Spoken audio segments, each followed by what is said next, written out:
ഇനിയൊന്നു തിരികെ നടക്കണം, വന്ന വഴിയോർത്തോർത്തു പോകണം. മുള്ളുപതിച്ചൊരാ വേവിൻ്റെ ചൂടുള്ള പെരുവഴിയിലൂടെ തിരിക്കണം. ഇനിയൊന്നു തിരികെ നടക്കണം.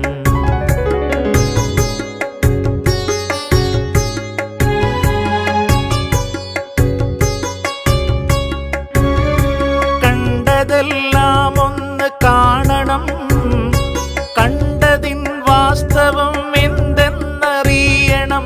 ആരാണ് നേരെന്നറിയണം, നേരിൻ്റെ വിലയറിഞ്ഞൊരു വാക്കുരയ്ക്കണം. ഇനിയൊന്നു തിരികെ നടക്കണം, ഇനിയൊന്നു തിരികെ നടക്കണം. വന്ന വഴി